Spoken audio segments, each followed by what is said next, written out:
Alexandre Poulain est avec nous ce matin pour nous présenter son sixième album qui s'intitule « La somme des êtres aimés ». En chiffres, Alexandre Poulain, c'est 100 000 albums vendus, c'est plus de 1000 spectacles dont la plupart ont été complets. C'est quoi, 4 millions de vues sur YouTube, sa chanson « L'écrivain » qui est étudiée maintenant dans les écoles. C'est tout ça, Alexandre Poulain, et on a la chance de l'avoir avec nous en studio ce matin. Merci beaucoup d'avoir accepté l'invitation. C'est un plaisir, merci. Il faut dire que cet album-là, c'est un album qui t'a pris peut-être un peu de temps avant de le présenter au public?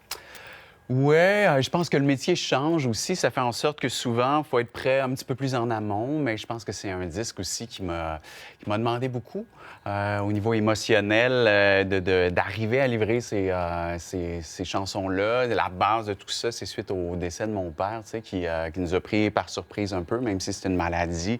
Ça a été très court, puis je le savais qu'il fallait que je passe par ça avant d'être capable de retoucher à l'écriture. Tu sais. Parce qu'il était atteint de cancer, c'est ça? Oui, exact. Mais cancer, écoute, c'est une histoire comme on en entend parfois, mais mon père était jeune, 70 ans, en pleine santé, puis tu sors du médecin, puis tu te fais dire que le reste de tes jours vont se compter en mois, tu sais. Fait que ça a été vraiment intense, puis en même temps, je suis content d'avoir réussi à en quelque part, à puiser là-dedans, tu sais, pour écrire une ou deux chansons. T'sais. Parce que sur l'album, au fait, la première et la dernière chanson sont dédiées à ton père. Oui, comme des parenthèses. Je voulais surtout pas faire un album triste ou un album de deuil. Je voulais célébrer la vie, en fait, parce que c'est ça qui m'a appris aussi en partant, de voir à quel point, à la fin, ce qui compte, c'est l'amour que tu as donné, l'amour que tu as reçu, that's it. T'sais, ça a l'air tellement cheesy dit de même, mais quand c'est ton père qui est assis d'un lit de mort puis qui va partir, puis c'est ça qui te révèle, t'as pas le choix d'y croire. T'sais. Fait que c'est un album sur ça, sur les gens que tu croises, les gens que t'aimes, que t'as aimés, qui laissent une part d'eux en toi, puis qui font que t'as envie de mordre chaque jour dans ce que t'es, dans ce que t'as envie d'être aussi. T'sais. C'est vrai que cet album-là nous fait vivre toutes sortes d'émotions. Ça aussi, ça a l'air cliché de dire ça sur un album. Mais autant, on va être touché par une chanson qui va nous donner la larme à l'œil. Mais en même temps, des fois, ça nous fait sourire. Comme cette chanson qui s'intitule « Jolie Françoise ». Jolie Françoise, t'avais souri, posé un baiser sur ma joue. Depuis 7 ans, mon cœur s'échoue. Qu'est-ce que tu peux nous dire sur cette chanson-là? Je l'ai adorée dès la première écoute. Tant mieux. Ben, c'est ça aussi, la vie. C'est des larmes, c'est des sourires, c'est des émotions. Cette chanson-là, ben écoute, c'est un clin d'œil à ton premier kick d'adolescence. C'était qui, toi, Isabelle? Vas-y. Ah, moi, il y en a un qui s'appelait Maxime. Ben, là. tu vois. Oh là là, Maxime de Chute aux outardes. Ah oui, de Chute aux outardes. Mais je compatis pour lui, mais il reste que c'est ça. C'est ça, ton premier coup de cœur. C'est la première fois que ton cœur, il s'emballe, que tu comprends pas tant ce qui se passe dans ton corps, que tu fais comme... C'est ça, la somme des êtres aimés aussi, même si tu ne repenses pas à Maxime à chaque jour, j'imagine. Mais ce moment-là, tu sais, que tu as vécu, qui t'a fait te sentir vivante d'une autre façon pour la première fois, bien, c'est ça pour moi aussi, la somme des êtres aimés. Puis je voulais raconter ça dans Jolie Françoise, quand mon cœur s'y emballait pour cette jolie Françoise qui traversait les casiers au Triolet de Sherbrooke. Mais oui, tu sais, ouais. On salue les gens du Triolet. Oui, avec bonheur.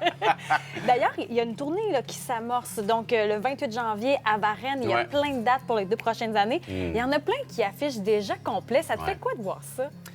Bien, je capote. Je capote parce que notre industrie, elle change. Tu sais jamais à quoi t'attendre. Je pense que quand tu penses que t'es rendu, t'as perdu, tu sais. Fait que je suis toujours surpris de ça. Il y en a qui me disent, ben ouais, mais ça fait une couple de tournées que c'est complet souvent, mais ça change rien. Et tu sais jamais quand ça va s'arrêter. Puis j'ai le public le plus exceptionnel du monde. Je sais que tous les artistes doivent dire ça, mais le mien, il est fabuleux. Il est attentif, il est à l'écoute. Il me donne une chance à chaque 10 d'aller voir ailleurs, d'essayer des trucs, je te le dis, là, je me sens privilégié quand je regarde ma liste, puis oui, je vois les complets, puis je me dis, écoute, ça n'a pas de sens. Tu sais, je trouve ça exceptionnel. Je pense à Masquinongé, entre autres, au magasin Général Lebrun et Jeanne Lamorissy, donc qui sont captifs par ta musique, comme plusieurs d'ailleurs, parce qu'on a vu récemment des chiffres assez impressionnants. L'écrivain, une chanson que tu as écrite il y a plusieurs années, c'est presque 4 millions de personnes qui l'ont vue sur YouTube. Il y a des jeunes qui étudient ta musique. Ça fait quoi, toi, qui as été, professeur dans les années? Ça fait un bout déjà, puis on t'attribue l'école, même si depuis 2008, tu es professeur. Mais il y a quelque chose qui fait partie, on dirait, de l'enseignement, ton parcours. Qu'est-ce que ça te fait de savoir que les jeunes étudient tes textes? Ben écoute, ça me touche parce que Bien sûr, je suis plus dans les écoles depuis 2008, comme tu le dis, mais de savoir que mes chansons, ils traînent encore, puis que les jeunes... Écoute, hier, il y a un gars qui m'écrit sur Instagram qui me dit « Moi, j'écoute du rap, puis là, écoute, j'écoute l'écrivain, justement, puis je comprends. » Ça me fascine, tu sais, de faire comme, OK, ça parle à du monde, puis je sais que l'écrivain, bon, oui, il roule dans les écoles parce que c'est une chanson, quelque part, sur la confiance en soi, qui inspire un enseignant. Mais je trouve ça fou, moi. Je trouve ça fabuleux que ces tunes-là arrivent à exister sans moi dans le système scolaire. Ils laissent leurs traces, puis je me dis, ben si les jeunes peuvent écouter de la musique québécoise, que ce soit la mienne ou celle des autres, ils s'en fait tellement de la bonne, tu sais, que je me dis, tant mieux pour tout le monde.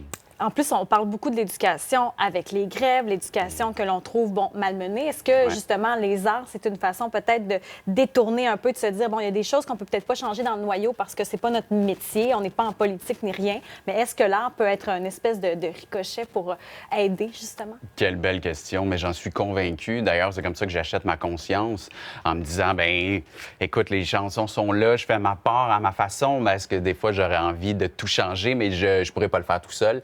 Mais oui, moi, je pense que... Puis c'est triste parce qu'il y a de moins en moins de cours de musique, puis là, on va pas se lancer là-dedans, là, ce matin, mais il reste que les arts, la culture, c'est l'âme d'un peuple. Si on leur apprend pas ça au secondaire, à quel moment ils vont le ramasser plus tard? Je le sais pas. Fait que pour moi, c'est une priorité qu'il y ait de la musique québécoise dans nos écoles secondaires. Puis tant mieux si en ce moment, il y a beaucoup de mes chansons, mais je pense qu'on est plusieurs qui méritons d'avoir une attention au niveau du système scolaire québécois. T'sais. C'est pour tout ça que ton public est si fidèle et proche. C'est pour tout ce que tu es, dans ce que tu incarnes. Ah, ben mon Dieu! Merci à toi pour l'invitation. C'était un bonheur. Merci. Bonne tournée d'ailleurs qui s'amorce. Merci beaucoup.